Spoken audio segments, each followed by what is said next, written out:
ನಮಸ್ತೆ ಮಿತ್ರರೇ, ಇವತ್ತು ಸೋರೆಕಾಯಿಯನ್ನು ಬಳಸಿ ನಾವೊಂದು ರುಚಿಕರವಾದ ಗ್ರೇವಿ ಮಾಡೋಣ. ಬಹಳ ಟೇಸ್ಟಿಯಾಗಿ ಬರ್ತದೆ. ಅನ್ನದ ಜೊತೆಗೆ ತಿನ್ಬೋದು ಅಥವಾ ದೋಸೆ, ಇಡ್ಲಿ ಯಾವುದ್ರ ಜೊತೆಗೆ ಸಹ ಒಂದು ಸೂಪರ್ ಕಾಂಬಿನೇಷನ್ ಆಗಿರುವಂತಹ ಈ ಒಂದು ಸೋರೆಕಾಯಿ ಬಾಟಲ್ ಗಾರ್ಡ್ ಅಂತ ಏನು ನಾವು ಕರಿತೇವೆ, ಅದರದ್ದು ಗ್ರೇವಿ, ಒಂದು ಕ್ರೀಮಿ ಗ್ರೇವಿ. ಹಾಗಾದರೆ ಯಾರೆಲ್ಲ ನನ್ನ ಚಾನಲನ್ನು ನೋಡ್ತಿದ್ದೀರಿ, ಯಾರೆಲ್ಲ ಇನ್ನೂ ಸಬ್ಸ್ಕ್ರೈಬ್ ಮಾಡಿಲ್ಲ, ದಯವಿಟ್ಟು ಸಬ್ಸ್ಕ್ರೈಬ್ ಮಾಡಿ ಸಪೋರ್ಟ್ ಮಾಡಿ ಅಂತ ಹೇಳುತ್ತಾ ಬನ್ನಿ ಅಡಿಗೆ ಮನೆಗೆ ಹೋಗೋಣ. ನಮಸ್ತೆ ಮಿತ್ರರೇ, ಸೋರೆಕಾಯಿ ಆರೋಗ್ಯಕ್ಕೆ ಬಹಳ ಉತ್ತಮ ಅಂತ ನಮಗೆ ಗೊತ್ತಿದ್ರೆ ಸಹ ಸೋರೆಕಾಯಿ ಚಪ್ಪೆ ಚಪ್ಪೆ ಹೇಳಿ ನಾವು ತುಂಬ ಮಂದಿ ಇದರ ಒಂದು ಪದಾರ್ಥವನ್ನು ತಿನ್ನಲಿಕ್ಕೆ ಅಷ್ಟು ಇಷ್ಟಪಡೋದಿಲ್ಲ. ಆರೋಗ್ಯಕ್ಕಂತೂ ಬಹಳ ಉತ್ತಮ. ಕಾಲಿದನ್ನು ಬೇಯಿಸಿ ತಿಂದರೆ ಸಹ ಬಹಳ ಒಳ್ಳೆಯದು. ಬಟ್ ಇವತ್ತೊಂದು ರುಚಿಕರವಾದ ಒಂದು ಸ್ಪೆಷಲ್ ಆದ ಒಂದು ಸೋರೆಕಾಯಿಯ ಡಿಶ್ ಮಾಡೋಣ. ಸ್ವಲ್ಪ ಪನೀರ್ ಟೈಪಿನಲ್ಲೇ ಆಗ್ತದೆ, ಪನೀರನ್ನು ಉಪಯೋಗಿಸಲಿಕ್ಕಿಲ್ಲ. ಈಗ ಇದಕ್ಕೆ ಬೇಕಾದ ಸಾಮಗ್ರಿಗಳು: 1 ಬೌಲ್ನಷ್ಟು ನಾನು ಈ ಬಿಳಿ ಕಡಲೆಯನ್ನು ನಾನು ನೆನೆಸಿಟ್ಟುಕೊಂಡಿದ್ದೇನೆ. ಬಿಳಿ ಕಡಲೆ ಅಥವಾ ನೀವು ಈ ಕಡಲೆ ಬೇಳೆಯನ್ನು ಸಹ ನೆನೆಸಿಟ್ಕೊಂಡು ಮಾಡ್ಬೋದು. ಇದು ನಾನು ರಾತ್ರಿ ನೆನೆಸಿಟ್ಕೊಂಡದ್ದು. ಇಲ್ಲಿ 1.5 ಚಮಚದಷ್ಟು ಜೀರಿಗೆ ಬೇಕು ನಮಗೆ, ಒಂದು 5-6 ಎಸಳುಗಳಷ್ಟು ಬೆಳ್ಳುಳ್ಳಿ, ಒಂದು ತುಂಡು ಶುಂಠಿ, ಒಂದು 7-8 ಈ ಕಾಜು ಅಂದರೆ ಈ ಗೇರು ಬೀಜ, 1-2 ಟೊಮ್ಯಾಟೊ, ಒಂದು ನೀರುಳ್ಳಿ, ಹಳದಿ ಪುಡಿ, ಮತ್ತು ಇಲ್ಲಿ ಕೊತ್ತಂಬರಿ ಪುಡಿ, ಮೆಣಸಿನ ಪುಡಿ ಮತ್ತು ಜೀರಾ ಪುಡಿ. ಕೊತ್ತಂಬರಿ ಪುಡಿ 1.5 ಚಮಚ ಆದರೆ ಮೆಣಸಿನ ಪುಡಿ 2 ಚಮಚ ಮತ್ತು ಈ ಜೀರಾ 1 ಚಮಚ ಜೀರಾ ಪುಡಿ. ಈಗ ಮೊದಲಿಗೆ ನಾವೇನು ಮಾಡುವ ಹೇಳಿದರೆ, ಈ ಇದರ ಸಿಪ್ಪೆಯನ್ನು ತೆಗೆದು ಸಣ್ಣದಾಗಿ ಹೆಚ್ಚಿಟ್ಕೊಳ್ಳೋಣ. ಸರಿಗೆ ಸಣ್ಣ ಸಿಪ್ಪೆ ತೆಗಿತೇನೆ. ಎಲ್ಲ ಸಿಪ್ಪೆ ತೆಗೆದು ತೋರಿಸಿ ಯಾವ ರೀತಿಯಲ್ಲಿ ಕಟಿಂಗ್ಸ್ ಮಾಡಬೇಕಂತ ತೋರಿಸ್ತೇನೆ. ವೀಕ್ಷಕರೇ ನೋಡಿ, ರಫ್ಲಿ ನಾನು ಇದನ್ನು ಕಟ್ ಮಾಡಿಕೊಂಡೆ. ಈಗ ಇದನ್ನು ಒಂದು ಮಿಕ್ಸಿ ಬೌಲಿಗೆ ಹಾಕೊಳ್ಳೋಣ. ದೊಡ್ಡ ಬೌಲಲ್ಲಿ ಹಾಕಿ ದೊಡ್ಡ ಮಿಕ್ಸಿಯಲ್ಲಿ ಹಾಕಿದರೆ ಸಹ ತೊಂದರೆ ಇಲ್ಲ. ಸೊ ಎಷ್ಟೆಷ್ಟು ಆಗ್ತದೆ ಅಂತ ನೋಡಿ. ಇದಕ್ಕೆ ಕರಿಬೇವಿನ ಸೊಪ್ಪು, ಇದು 2 ರೌಂಡಲ್ಲಿ ನಾನು ಮಾಡಿಕೊಳ್ತೇನೆ. ಸ್ವಲ್ಪ ಇದು ಎಲ್ಲ ಈಗ ಗ್ರೈಂಡ್ ಮಾಡಿ ನಾವು ತರಬೇಕು. ವೀಕ್ಷಕರೇ ಇಲ್ಲಿ ನೋಡಿ, 2 ಬಾರಿ ಮಾಡಿಕೊಂಡೆ ಅದನ್ನೆಲ್ಲ. ಇದಕ್ಕೆ ಸ್ವಲ್ಪ ಉಪ್ಪನ್ನು ಹಾಕೊಳ್ಳೋಣ. ಈಗ ಉಪ್ಪು ಹಾಕಿ ಮಿಕ್ಸ್ ಮಾಡ್ಕೊಳ್ಳೋಣ. ಸ್ವಲ್ಪ ರುಚಿಗೆ ತಕ್ಕಷ್ಟು ಉಪ್ಪು,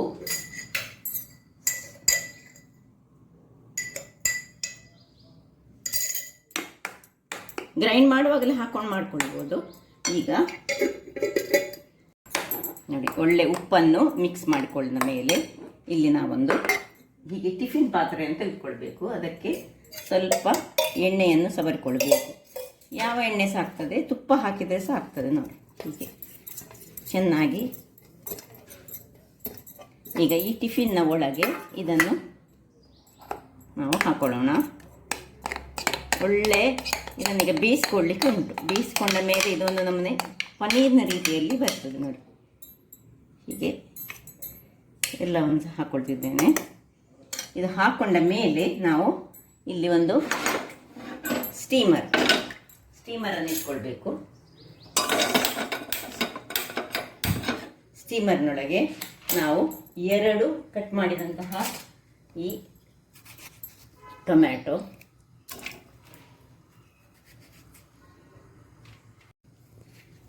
ಟೊಮ್ಯಾಟೊಗಳು 2 ಆಯಿತು. ಒಂದು 10 ಎಳೆಯಷ್ಟು ಬೆಳ್ಳುಳ್ಳಿ, 1 ಇಂಚಿನಷ್ಟು ಶುಂಠಿ ಕಟ್ ಮಾಡ್ಕೊಂಡು ಹಾಕೊಳ್ಳೋಣ. ಇನ್ನು 1-2 ತುಂಡು ನೀರುಳ್ಳಿ, ಈ 10 ಗೇರು ಬೀಜ ಇಷ್ಟನ್ನು ಹಾಕ್ಕೊಂಡು ನಾವು ಈಗ ಅದು ಅಲ್ಲಿ ಕೆಳಗೆ ಬೇಯ್ದುಕೊಳ್ಬೇಕು. ಇಲ್ಲಿ ಮೇಲಿನಿಂದ ಇದನ್ನು ನೋಡಿ ಚೆನ್ನಾಗಿ ನಾವು ಹೀಗೆ ಸಮತಲದಲ್ಲಿ ಮಾಡಿಕೊಂಡು ಇದರ ಮೇಲೆ ಇಟ್ಟುಕೊಂಡು ಮುಚ್ಚಳವನ್ನು ಮುಚ್ಚಿ, ನಿಮ್ಮದು ಸಣ್ಣ ಸ್ಟೀಮರ್ ಅಥವಾ ಕುಕ್ಕರಲ್ಲಿ ಸಹ ಮಾಡ್ಕೊಳ್ಬೋದು. ವಿಸಿಲನ್ನು ಇಟ್ಟುಕೊಂಡು ನಾವು ಇದನ್ನು 2 ವಿಸಿಲ್ ತೆಗೆದುಕೊಳ್ಳೋಣ. ವೀಕ್ಷಕರೇ, 2 ವಿಸಿಲ್ಗಳ ಬಳಿಕ ನಾನು ಆಫ್ ಮಾಡಿ ಇದನ್ನು ಒಳ್ಳೆ ತಣ್ಣಗಾಗಲಿಕ್ಕೆ ಬಿಟ್ಟಿದ್ದೇನೆ. ನೋಡಿ ಹೇಗೆ ಆಗಿದೆ ನೋಡಿ. ಇದನ್ನೀಗ ಇದರಲ್ಲಿ ಹೀಗೆ ಸ್ವಲ್ಪ ತಣ್ಣಗೆ ಆಗಿದೆ, ತೆಗೆದುಕೊಳ್ಳೋಣ. ಇಲ್ಲಿ ನೋಡಿ, ಇದರ ಒಳಗಿನಿಂದ ನಾನು ಇಟ್ಟುಕೊಂಡ ಇವುಗಳನ್ನು ಈಗ ಒಂದು ಮಿಕ್ಸಿಗೆ ಹಾಕ್ಕೊಂಡು ನಾವು ಇದನ್ನು ಇದನ್ನು ಒಂದು ಒಳ್ಳೆ ಪೇಸ್ಟ್ ಮಾಡ್ಕೊಂಡು ತರೋಣ. ನೀರು ಎಷ್ಟು ಬೇಕಂತ ನೋಡಿಕೊಂಡು ನಾವು ಹಾಕೊಂಡ್ರೆ ಆಯಿತು. ಎಷ್ಟು ನೀರು ನಮಗೆ ಬೇಕಾಗೋದಿಲ್ಲ ಗ್ರೈಂಡ್ ಮಾಡುವಾಗ, ಯಾಕೆ ಹೇಳಿದರೆ ಎಷ್ಟು ನೀರು ಬೇಕಂತ ನೋಡಿ ಇದನ್ನು ಒಳ್ಳೆ ಒಂದು ಪೇಸ್ಟ್ ಮಾಡಿಕೊಂಡು ನಾವು ತರೋಣ. ಇಲ್ಲಿ ನೋಡಿ, ಈ ನೀರನ್ನು ನಾನು ಇದರಿಂದ ತುಂಬ ತೆಗೆದುಕೊಳ್ತೇನೆ. ಇಷ್ಟು ಬೇಡ ನೀರು, ಸರಿಯಾಗಿ ನೀರು ತೆಗೆದು ಇಷ್ಟನ್ನು ನಾವು ಇದಕ್ಕೆ ಬೇಕಿದ್ರೆ ಚೂರು ಉಪ್ಪನ್ನು ಹಾಕ್ಕೊಳ್ಬೋದು. ಹಾಕ್ಕೊಂಡು ಒಂದು ಒಳ್ಳೆ ಫೈನಾದ ಪೇಸ್ಟ್ ಮಾಡಿ ತರ್ತೇನೆ. ಮಿತ್ರರೇ, ಇಲ್ಲಿ ನೋಡಿ, ಒಳ್ಳೆ ಫೈನಾದ ಪೇಸ್ಟ್ ರೆಡಿ ಆಯಿತು. ಈಗ ಇದನ್ನು ನಾವು ಪಕ್ಕಕ್ಕೆ ಇಟ್ಕೊಳ್ಳೋಣ. ನೋಡಿ, ಖಂಡಿತ ಅಲ್ಲ, ಈ ರೀತಿಯಾಗಿ ಬರ್ತದೆ. ಈಗ ಇದನ್ನು ಪಕ್ಕಕ್ಕಿಟ್ಟು ಇದರ ಸೈಡ್ಸನ್ನು ಸ್ವಲ್ಪ ಇದನ್ನು ಒಳ್ಳೆ ತಣ್ಣಗೆ ಮಾಡಬೇಕು. ನಿಮಗೆ ಸ್ವಲ್ಪ ಬೇಗ ಬೇಕಿದ್ದರೆ ಫ್ರಿಜ್ಜಿನೊಳಗೆ ಇಟ್ಟರೆ ಸಾಕ್ತದೆ. ನೋಡಿ, ಇದನ್ನು ಹೀಗೆ ಕವಚಿಕೊಳ್ಳೋಣ. ಕವಚಿಕೊಂಡು ನಾವು ಇದನ್ನು ಸಣ್ಣ ಸಣ್ಣ ಪೀಸ್ಗಳಾಗಿ ಮಾಡಿಕೊಳ್ಳೋಣ.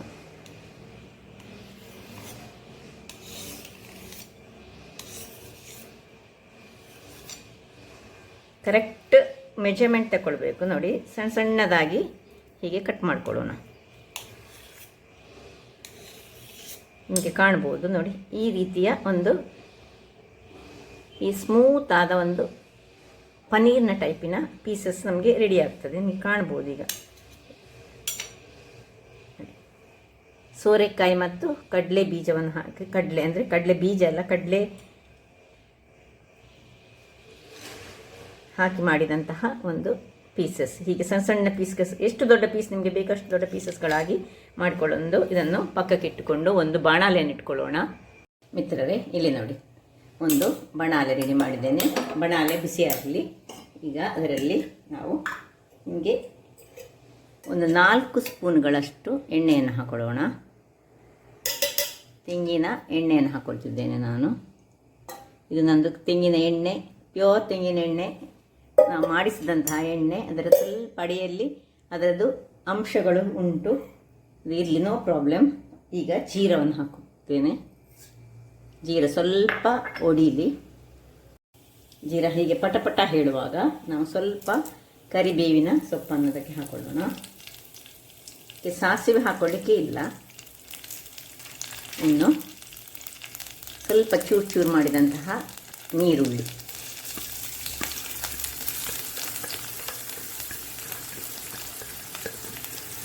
ಹಾಕ್ಕೊಂಡು ಇದನ್ನು ಚೆನ್ನಾಗಿ ಸ್ವಲ್ಪ ನೀರುಳ್ಳಿಯ ಕಲರ್ ಚೇಂಜ್ ಆಗುವವರೆಗೆ ಹುರಿದುಕೊಳ್ಳೋಣ.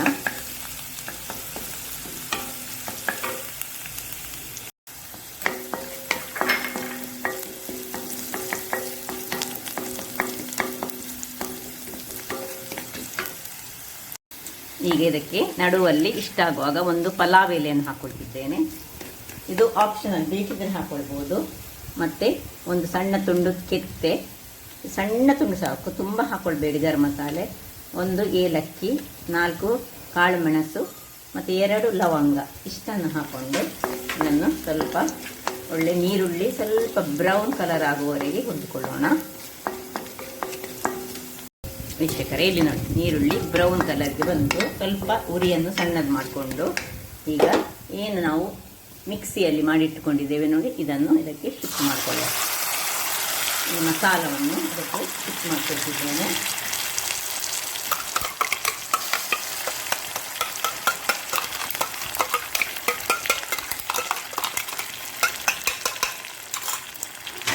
ಇದನ್ನು ಚೆನ್ನಾಗಿ ಇದರಲ್ಲಿ ಹುರಿದುಕೊಳ್ಳೋಣ. ಸ್ವಲ್ಪ ಇದರ ಹಸಿ ವಾಸನೆ ಹೋಗಬೇಕು. ಆಲ್ರೆಡಿ ನಾವು ಇದನ್ನು ಬೇಯಿಸ್ಕೊಂಡಿದ್ದೇವೆ, ಬಟ್ ಸ್ಟಿಲ್ ಇದು ಸ್ವಲ್ಪ ಇದರಲ್ಲಿ ಒಳ್ಳೆ ಬಾಡಿಕೊಳ್ಬೇಕು. ವೀಕ್ಷಕರೇ, ಇಲ್ಲಿ ನೋಡಿ, ಇದು ಸಾಧಾರಣ ಇದರಲ್ಲಿ ಬಾಡ್ತಾರೆ, ಹಸಿ ವಾಸನೆ ಹೋಯ್ತಿದ್ರದ್ದು. ಈಗ ಈ ಮಿಕ್ಸಿಗೆ ಸ್ವಲ್ಪ ನೀರನ್ನು ಹಾಕ್ಕೊಂಡು ನಾನು ಇದನ್ನು ಇದಕ್ಕೆ ಹಾಕ್ಕೊಳ್ತಿದ್ದೇನೆ. ಹಾಕ್ಕೊಂಡು ಉರಿ ಸ್ವಲ್ಪ ಈಗ ದೊಡ್ಡದು ಮಾಡ್ಕೊಳ್ಳೋಣ. ಇನ್ನು ಏನೆಲ್ಲ ನಾವು ಇಟ್ಟುಕೊಂಡಿದ್ದೇವೆ ಇಲ್ಲಿ ನೋಡಿ, ಕೊತ್ತಂಬರಿಯ ಪುಡಿ, ಮೆಣಸಿನ ಪುಡಿ, ಜೀರ ಪುಡಿ, ಇಷ್ಟನ್ನು ಹಾಕ್ಕೊಳ್ತಿದ್ದೇನೆ. ಅದರ ಅಳತೆಯನ್ನು ನಾನು ಮೊದಲೇ ನಿಮಗೆ ಬರೆದಿದ್ದೇನೆ, ಹೇಳಿದ್ದೇನೆ. ಸೊ ಅದನ್ನು ಇದರಲ್ಲಿ ಚೆನ್ನಾಗಿ ಹುರಿದುಕೊಳ್ಬೇಕು. ಮೆಣಸಿನ ಪುಡಿ ನಿಮಗೆ ಸ್ವಲ್ಪ ಖಾರ ಹೆಚ್ಚು ಬೇಕಿದ್ರೆ ಸ್ವಲ್ಪ ಹೆಚ್ಚು ಹಾಕ್ಕೊಳ್ಬೋದು. ನೋಡಿ ಕಲರ್ ಸ್ವಲ್ಪ ಚೇಂಜಸ್ ಬಂದು ಬಹಳ ಟೇಸ್ಟಿಯಾಗಿ ಬರ್ತದೆ. ಇದೊಂದು ಬೇರೆ ರೀತಿಯಲ್ಲಿ ಮಾಡುವಂತಹದ್ದು. ಇಷ್ಟ ಆಗುವಾಗ ನೋಡಿ ಎಲ್ಲ ಮಸಾಲೆಗಳು ಸಹ ಇದರಲ್ಲಿ ಮಿಕ್ಸ್ ಆಯಿತು. ಈಗ ಒಂದು ಗರಂ ಮಸಾಲೆ ಅಥವಾ ಚಿಕನ್ ಮಸಾಲೆ ಪುಡಿ. ಗರಂ ಮಸಾಲೆ ಆದರೆ 1/4 ಚಮಚದಷ್ಟು ಹಾಕಿದರೆ ಆಯಿತು. ಚಿಕನ್ ಮಸಾಲೆ ಆದರೆ 1 ಚಮಚದಷ್ಟು ಹಾಕ್ಕೊಳ್ಳಿ. ಬಹಳ ಟೇಸ್ಟ್ ಸಹ ಚೆನ್ನಾಗಿ ಬರ್ತದೆ, ಅದರೊಟ್ಟಿಗೆ ಪರಿಮಳ ಸಹ ಬಹಳ ಚೆನ್ನಾಗಿ ಬರ್ತದೆ. ಇನ್ನು ಇದಕ್ಕೆ ಸ್ವಲ್ಪ ನೀರು, ಆಗ ನಾವು ಬೇಯಿಸಿಕೊಂಡ ನೀರು ಏನು ಉಳಿದಿದೆ ನೋಡಿ, ಬೇಯಿಸಿದಾಗ ಉಳಿದ ನೀರನ್ನು ಇದಕ್ಕೆ ಹಾಕೊಳ್ಳೋಣ. ಮಿಕ್ಸಿಗೆ ಹಾಕ್ಕೊಂಡೆ ಇದನ್ನು ಹಾಕೊಳ್ಳೋಣ. ಹಾಕ್ಕೊಂಡು ಸ್ವಲ್ಪ ಉಪ್ಪು, ರುಚಿಗೆ ತಕ್ಕಷ್ಟು ಉಪ್ಪನ್ನು ಹಾಕೊಳ್ಳೋಣ. ಉಪ್ಪು ಆಗಲಿ ಕೆಲವು ಇದಕ್ಕೆಲ್ಲ ಹಾಕ್ಕೊಂಡಿದ್ದೇವೆ, ನೋಡಿಕೊಂಡು ಹಾಕ್ಕೊಳ್ಳಿ.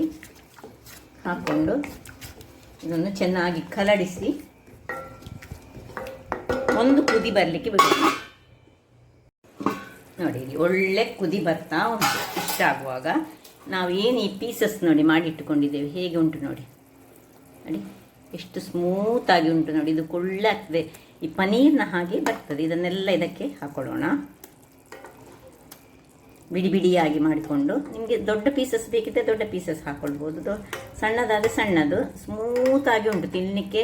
ಈವನ್ ಏಜ್ ಆದವರಿಗೆ ಸಹ ಇದು ಬಹಳ ಚೆನ್ನಾಗಿ ಬರ್ತದೆ. ನೋಡಿ ಪೀಸಸ್ ನಿಮಗೆ ಕಾಣ್ಬೋದು.